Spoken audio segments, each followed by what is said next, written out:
Dancing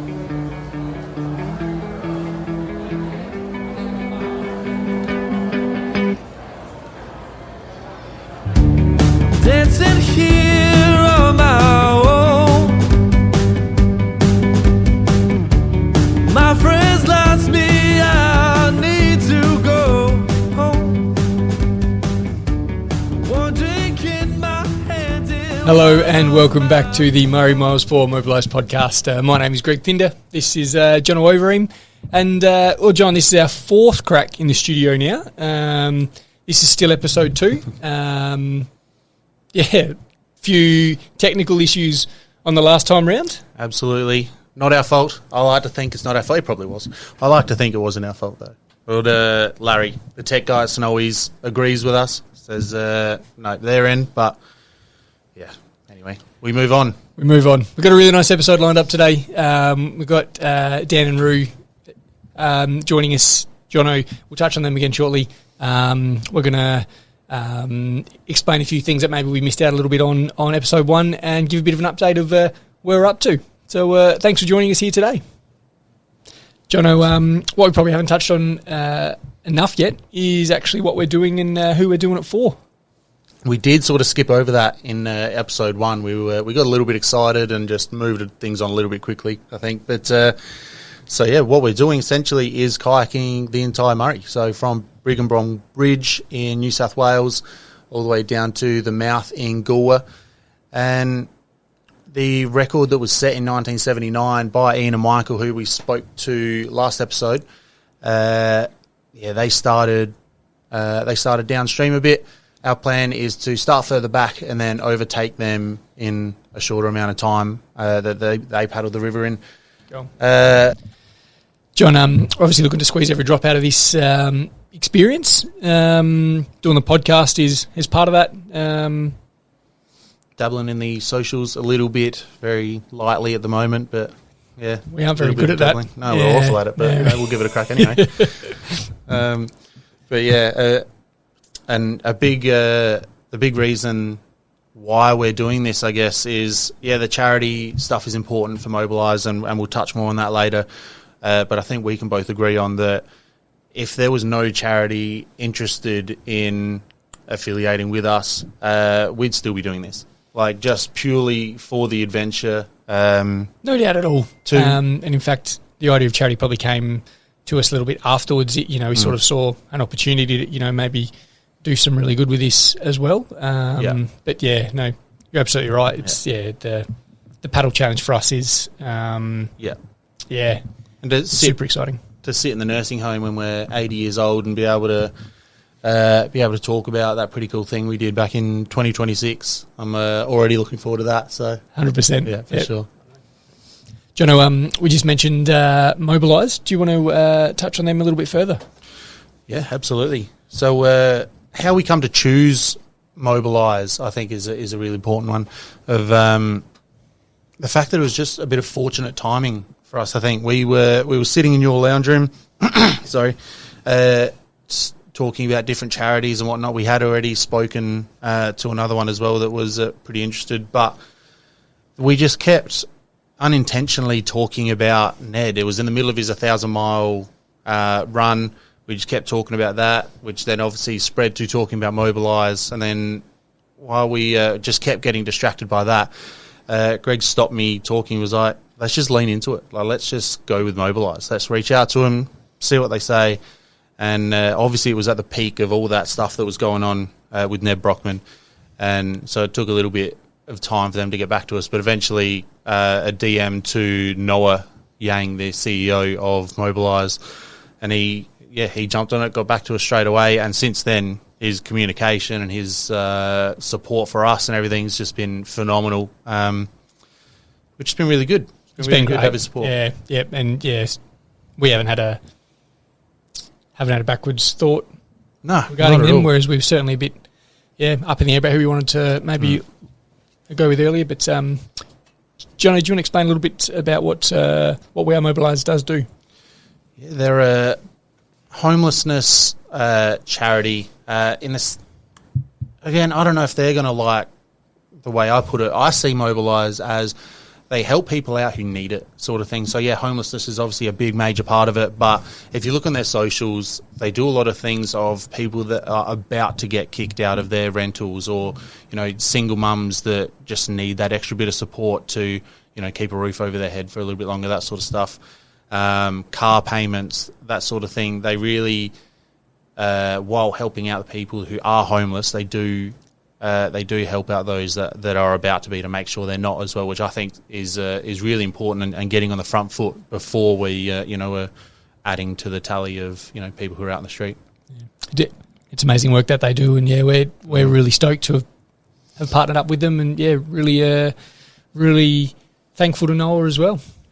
Jono, we're really lucky to be joined today by a couple of guests, Roo and Dan. These guys have done some phenomenal adventure challenges. I'm going to leave with you to do a bit of a introduction for them, and then we'll welcome them in. Roo and Dan. So they are adventurous guys, and the reason why we've brought them on today, they have the fastest known time of doing the Heysen Trail in South Australia, a 1,200 kilometre long track. They did it in 12 days, 100 kilometres a day. I couldn't imagine doing that on flat road, on grass, let alone going through hills and climbing, and just, very, very tough guys. And it's a story that I suppose really resonated with me. Me and some of our mutual friends, we just did the 75k trip from Cape Jervis up to Victor in October. And I thought day one of that was the hardest thing I'd ever done. How many Ks you do on day one? 32, John. Yep, that's the one. So really excited to chat to these guys.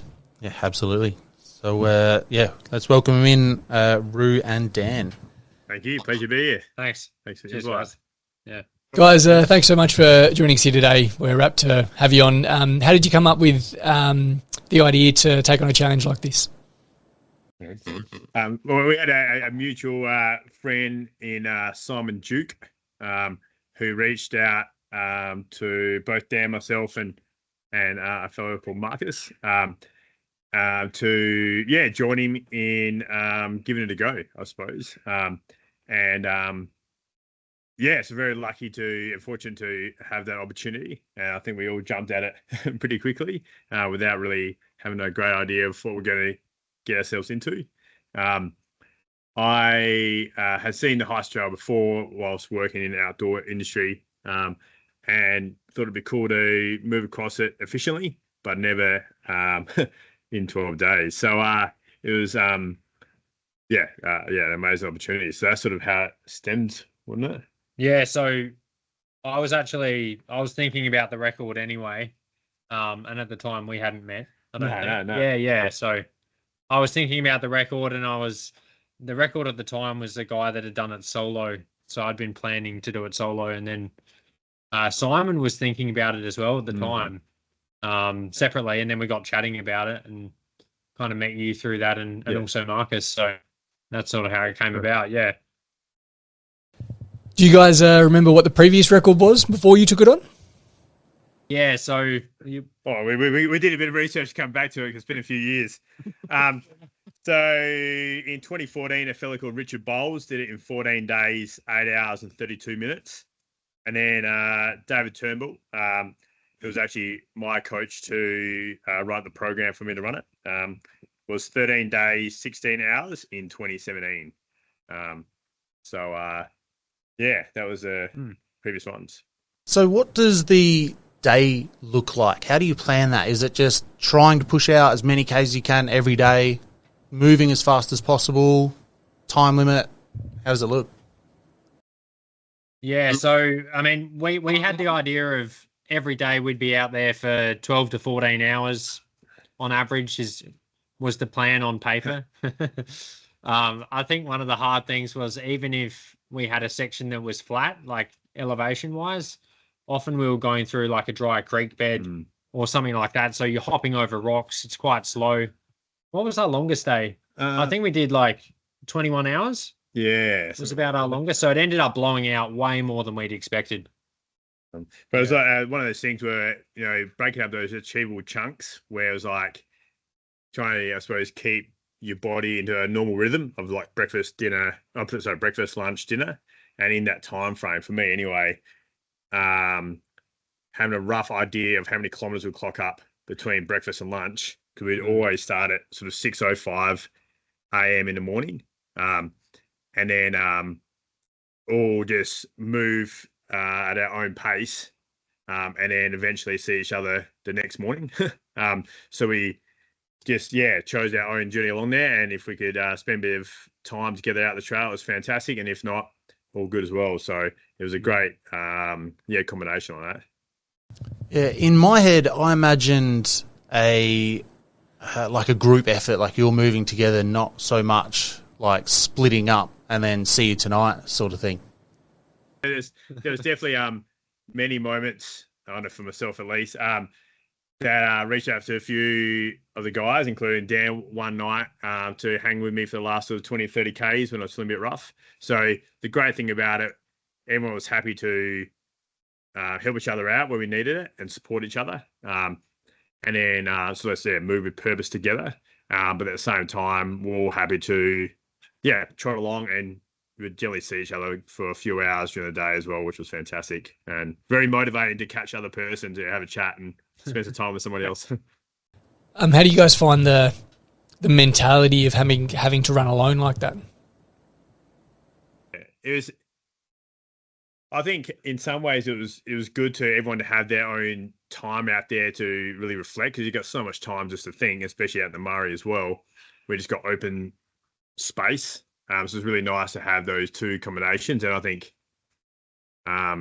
just like time can make you reflect on what is important to you, I think when having distance apart from each other made it so much better when you could see each other and just share your own little journeys of that challenging section. And then if you were feeling rough, then you'd be like, hey, look, can you join me for the next 30, 40 Ks, which is, 8 hours.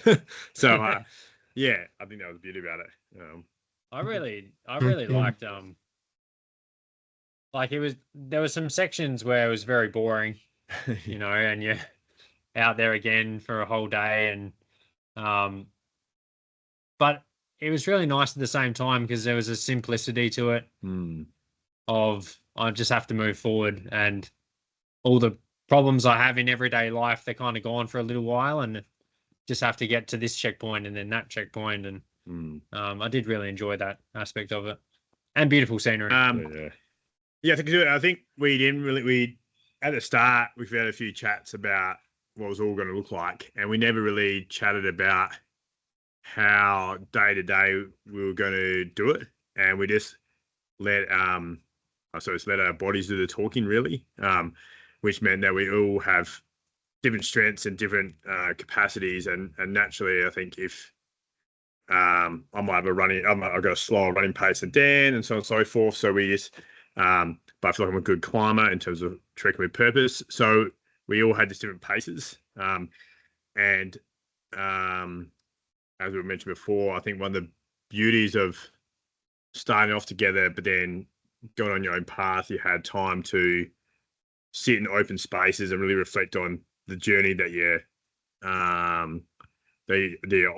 I think it just made me appreciate the simple things, friends that were there running with us at times, the crew that we had, the beautiful scenery. I love getting out in nature and running on the trails, and just the simple things. And it was tough, obviously.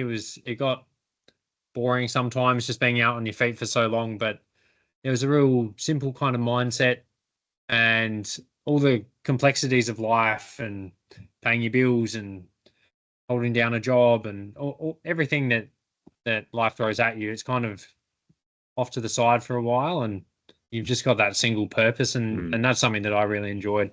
Yeah, I'm really looking forward to that.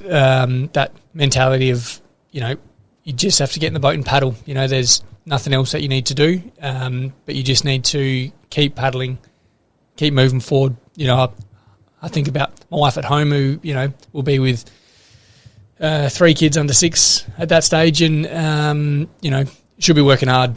I've just got to paddle. Yeah. everyone I've spoken to in this sort of field, everyone's gone in with a plan, and I don't think one person has actually been able to stick to it yet. And that's how the beauty of those things, hey, is like having to adapt on the fly of unknown circumstances. And that's the thing that is awesome out there, just to see how you work through challenging circumstances, which there are plenty on those journeys. And because most of the time it's just you two out there that has to work through that. So it's a great simplicity in that, but not without its character building. So that's good bang for your buck. So where did you have to get to mentally to push that hard for that long?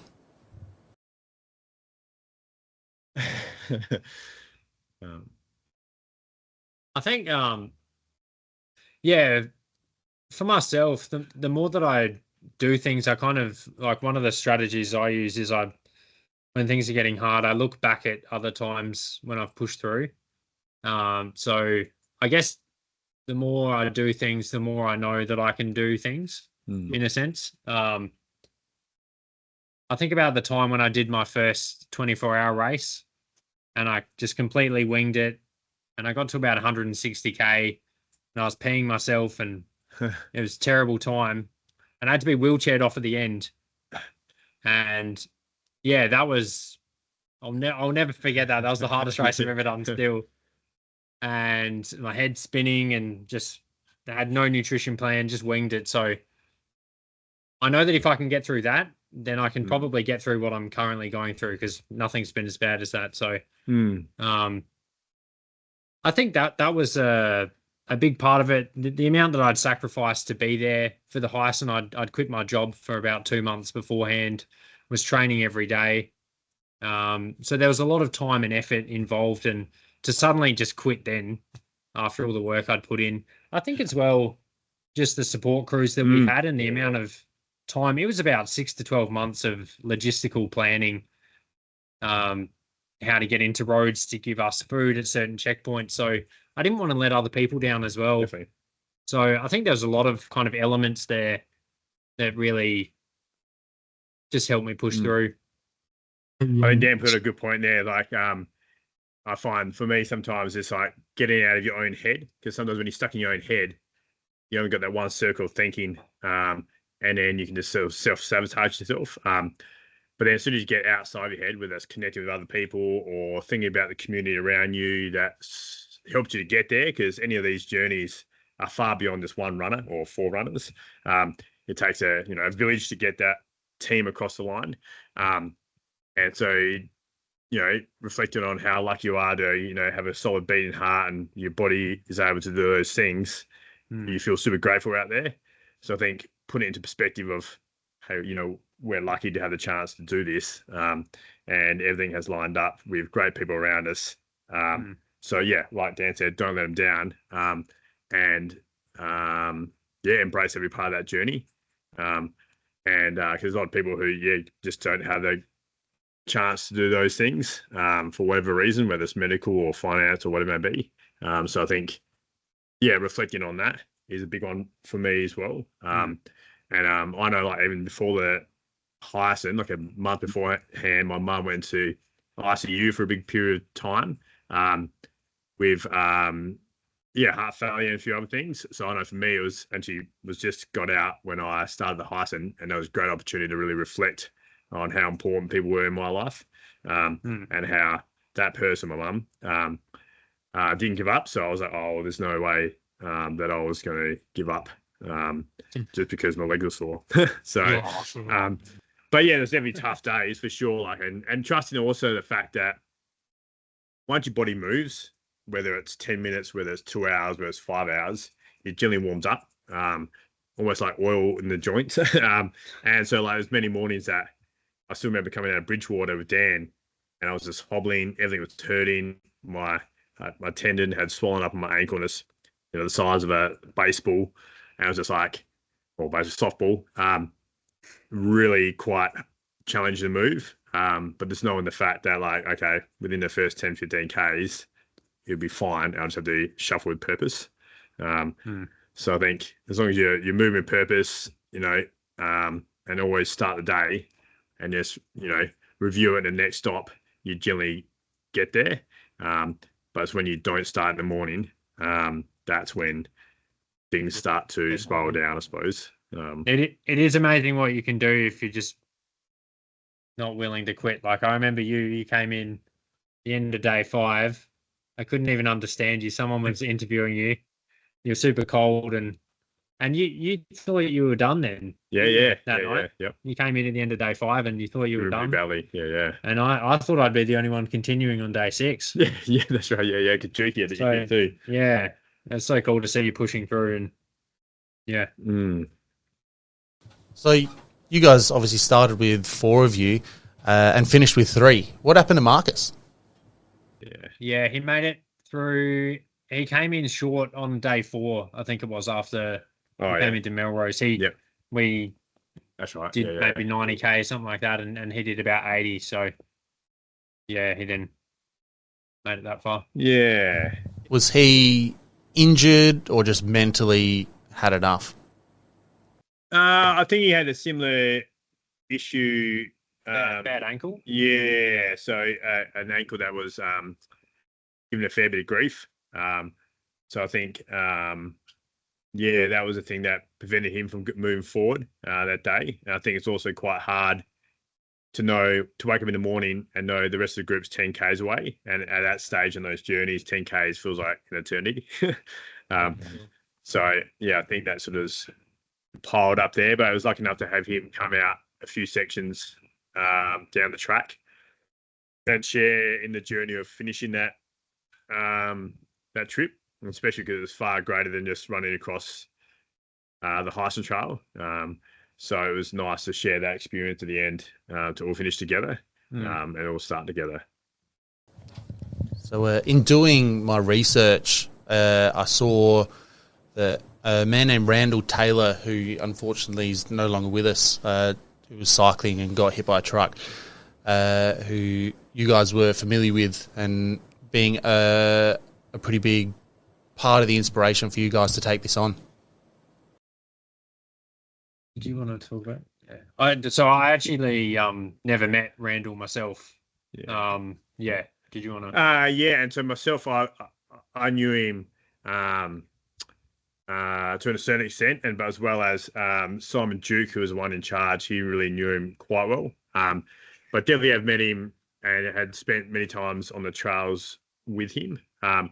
And I suppose that initially when we were thinking about the plan of making a fundraiser and so on and so forth, we're thinking about how we're going to do that. And at the same time, we're looking for a crew chief, which ended up being Liz. That was going to be Randall Taylor. And then, when he passed away, that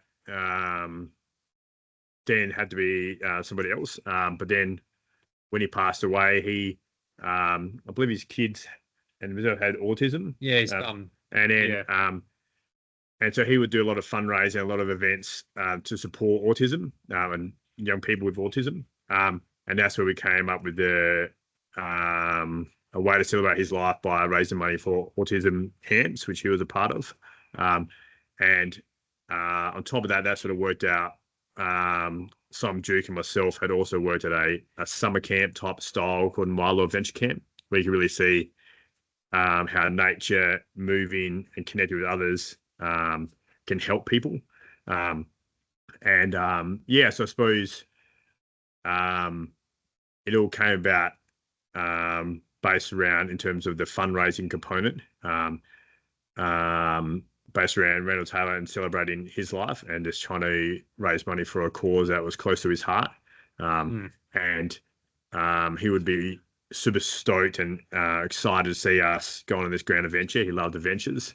And it was always a big, bright bit of sunshine out in the trails. So when you're doing ultras and you saw him out there, have a good chat with him, and he always,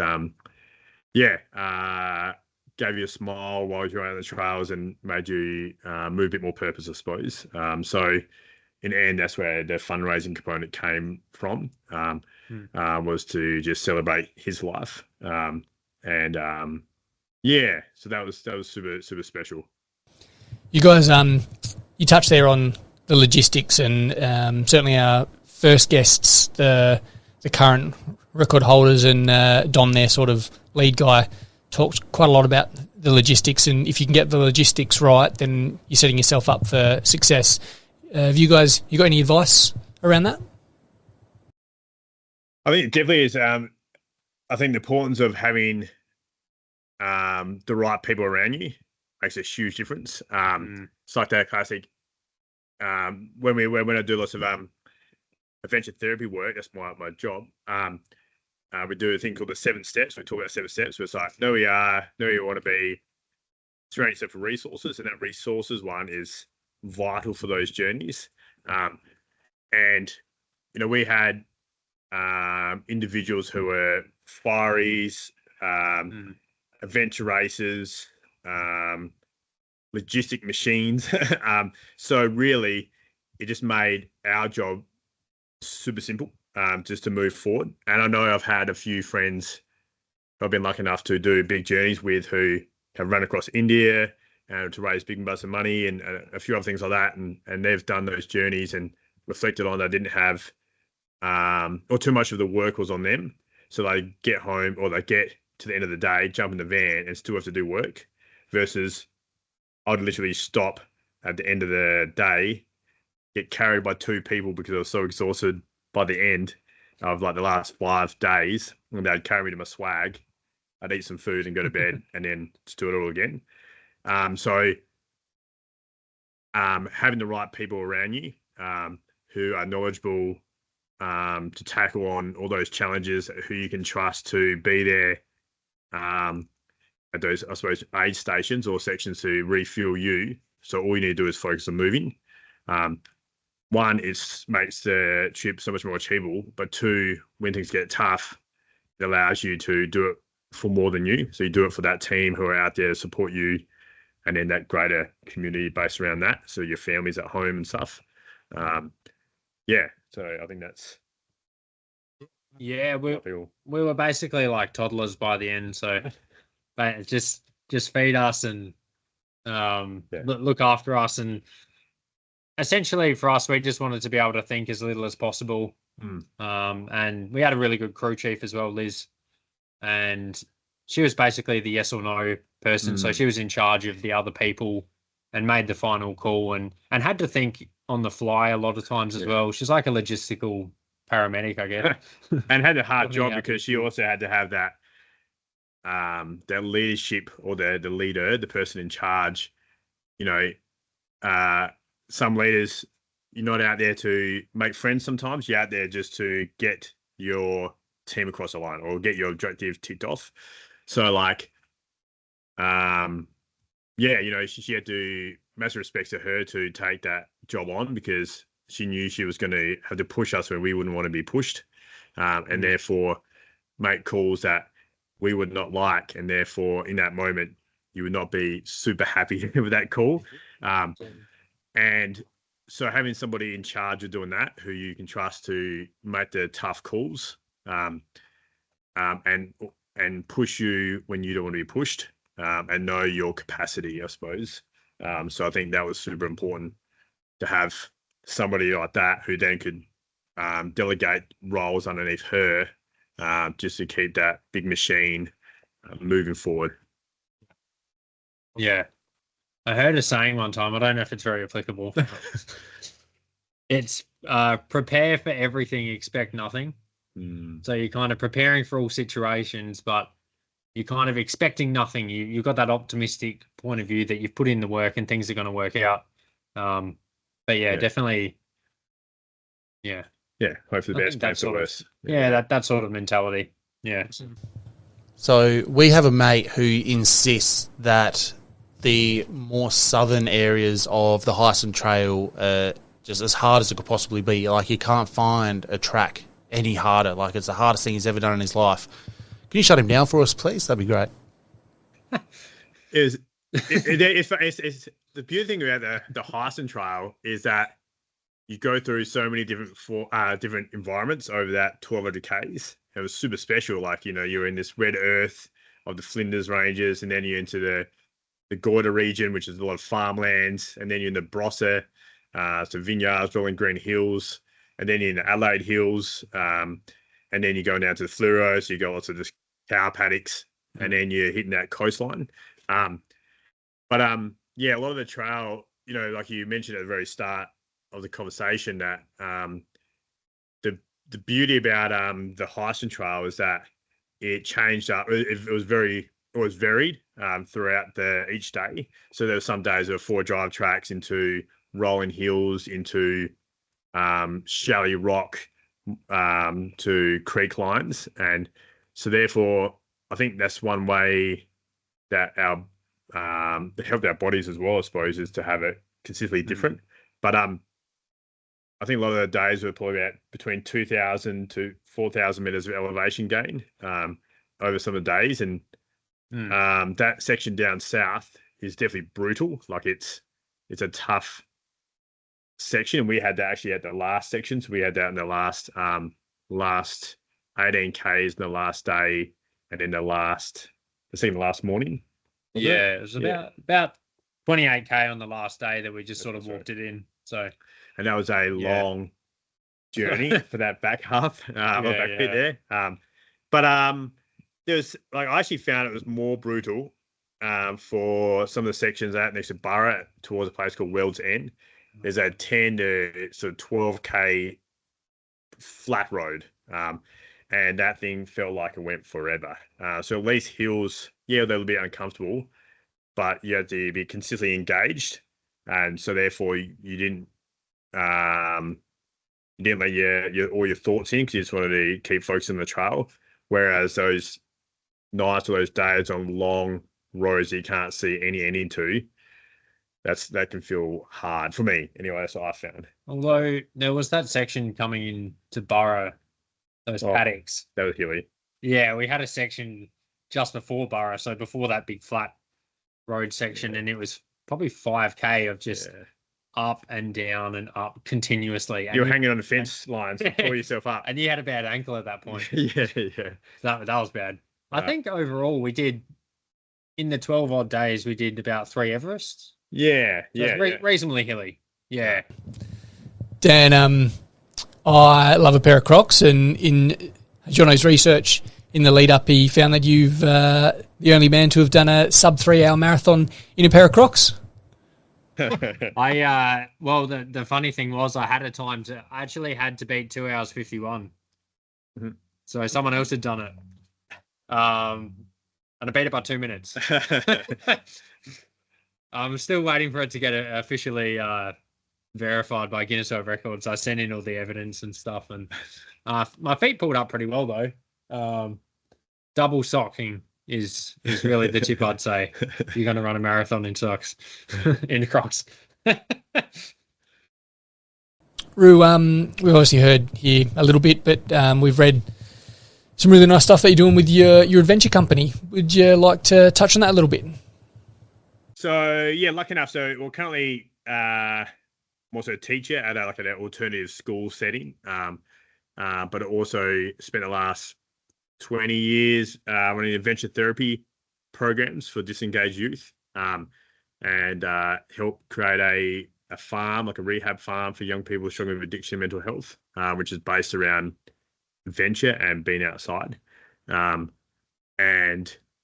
I suppose, lucky enough that most of those programs, they were both 3-month school-based programs where we'd find young people who are struggling with life and life's challenges, and then would spend 3 months working with them, running in that 3 months day activities, which are rock climbing, high ropes, bushwalking, then overnight camps and expeditions. So all things that all of us here are talking now, what we do and what we love is doing things that are challenging outdoors with other people to learn about yourself and create a new narrative of what is possible in your brain. And for a lot of these young people, their self-worth and their self-belief is fairly shattered. So to be able to help them create a new narrative of what's possible via, upside down a mine shaft where visually it looks like the world's most challenging thing and super dangerous. And yet the things that they've faced in their lives are far more challenging, but this one looks more challenging. So therefore, when they see themselves tackle that and work their way through those emotions, you can unpack that afterwards. And the richness of those experiences is in the unpacking of that experience.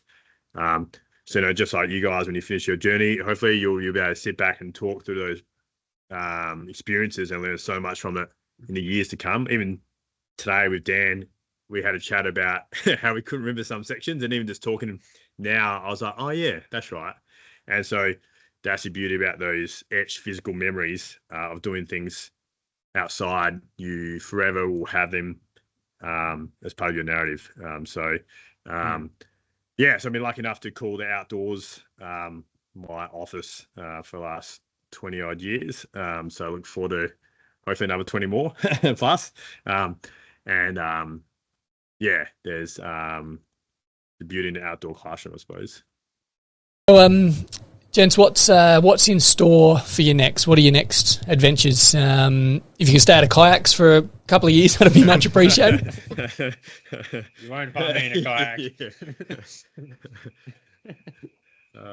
I've got a race, just some shorter races this year for me. So doing a race this weekend over in Ballarat, a 10K, and then doing the Red Bull Wings for Life race the weekend after that. So for those that don't know, you run away from a virtual car, and it happens all around the world at the same time. So they get about 250,000 people running at the same time. It's the world's biggest running event, which is pretty cool. So you keep running, you get half an hour to start running away, and then the car starts and it slowly catches everyone in the world. So that's 2 weeks away. So that'll be good. That's just me. Yeah. And for myself, so since the Heysen Trail, I've got a 3-year-old daughter, and then knocked off my master's degree in teaching, just to work at this alternative education space for young people struggling with mainstream school, and hopefully integrate adventure learning in that. And so in that 3 years, I focused all my energy on being an awesome dad, and knocking off my master's degree. So that sort of stuff took control. Which is important. That's comes first.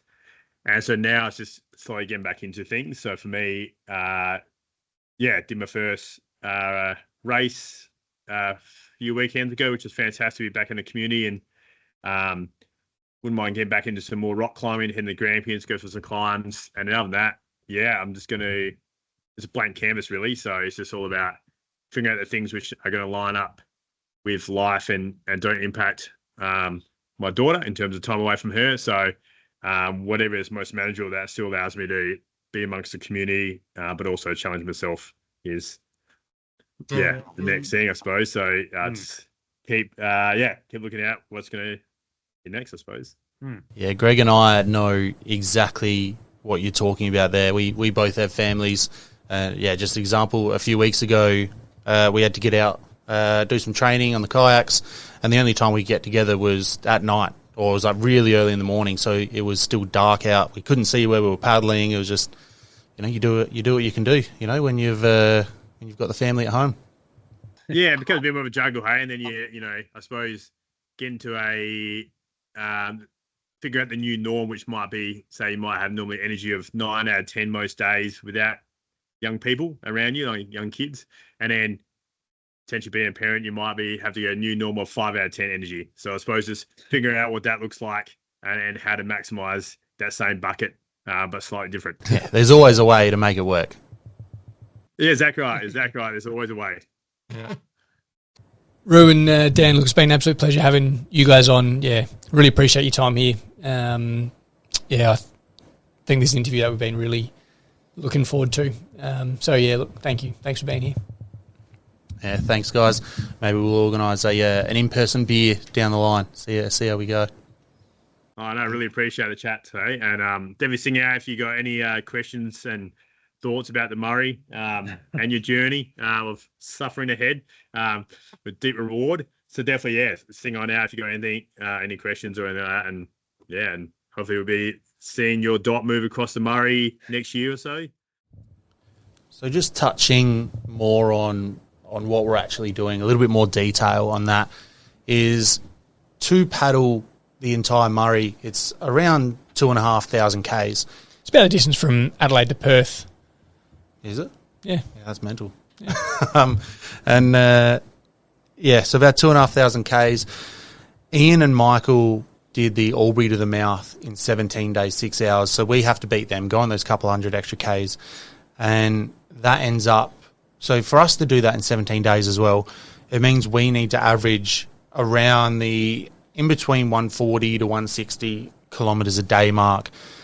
So we've started mapping that out of how it could potentially look. We're going to have a few different versions of what it will look like because, as we've mentioned a couple of times, it changes. Like it's going to change. It just will on the fly. But you currently got us mapped out for a 177 kilometre day on day one. Dude, I'm thinking adrenaline. Adrenaline, let's just go. Well, gee, I hope the Murray's moving at that end of town because that's a big day. It is a big day, but doing the research, the water really flows at the bottom of the hill. At the bottom of the hill, at Mount Kosciuszko. The big hill. Yeah. So, the water really flows, so I think we could really get a push along. Obviously, 177 is insane. That's a lot of Ks. That's a lot. But, we'll come up with a few different plans. We'll come up with one where day one we're only doing 140 Ks because, to not overwhelm ourselves right at the start where day two becomes torturous because we're already so sore. But, we've started mapping it out. At the moment, some days are, 177 is the max, I think. There are a couple other 170s in there, but then some days we'll drop it right down to 120 Ks where we'll be able to finish just after lunch and actually have a couple of hours of, doing the things we need to do to get ourselves ready for the following day. I think those sort of days in between are going to feel really valuable to us too. Because, we'll know, right, tomorrow is a short day. We get out, we rest. We're talking about 120 Ks as a short day. That's ridiculous. 3 marathons on the water. We've only paddled 15K on the river so far. So yeah. Anyway, it's all part of the fun, isn't it? Just to prove that if we can sit in that boat for long enough, we'll get there. We'll make our way down the river. I feel that exactly. If we can stay in the boat, we'll get it done. Yeah. Yeah. I mean, on all our tests at the moment, our speed is there. Like, it's pretty much there. And we just have to be able to sit on it. It's there over a short distance, but it's got to start somewhere, you know what I mean? Like, you can't be decent paddlers if you didn't start as crap paddlers, right? Yeah, for sure. I mean, we haven't been shy about the fact that we're not kayakers at all. Like, we're just this seems cool. This seems fun. Let's jump in and see what we can do. It's a year and a bit in, and I remember nearly falling off on my very first big fat kayak that's supposed to be untippable, and doing 3Ks, completely gassing myself, and now. Remember the first time when we hopped in a double, and it would have taken us hours and hours and hours. We didn't even make it. We got out 4 times or something. We got out a bunch of times. Our main track that we do.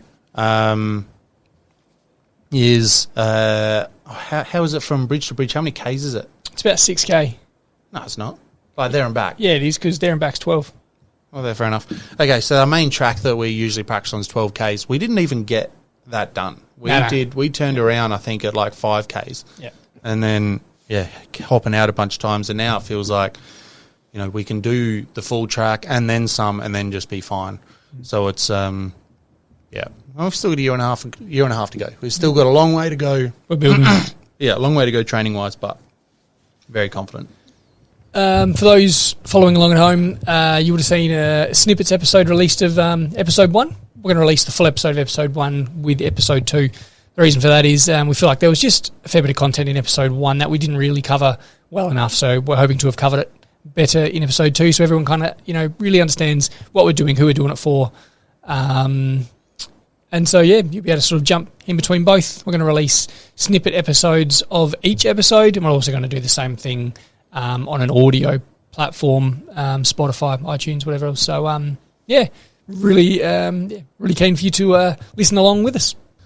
Just coming over the top here, Johnny just informed me that iTunes doesn't exist for that sort of platform anymore. So, look out for the other. You were thinking Apple Music. To be Apple, fair, you were okay, close. Okay. You were close. Okay. Yeah, but you're old. I'm old. Thanks very much to Snowy's Outdoors, South Australian-based outdoor company. They've been really generous and letting us use their podcast studio. They've kicked in some money as well, and they're helping us out with a bit of gear. So, yeah, really appreciate their support. Snowy's Outdoors, thanks very much. Go and take a look at Mobilise socials as well. It's a good place to start to see what they're all about, see what they're doing. They're very active on the socials, so good to see what they're doing while you're on Instagram as well. Might as well just jump over to Murray Miles for Mobilise. Give us a follow, and appreciate all the support. Thanks, everyone, for joining us here. John, I think we're starting to find our groove here, which is really nice. Looking forward to the next episode. Have we locked in who we're going to have on yet, or we're still waiting on that? There's a few that are all available, so we'll pick one and go from there. Fantastic. All right, well, yeah, thanks very much for tuning in, and till next time.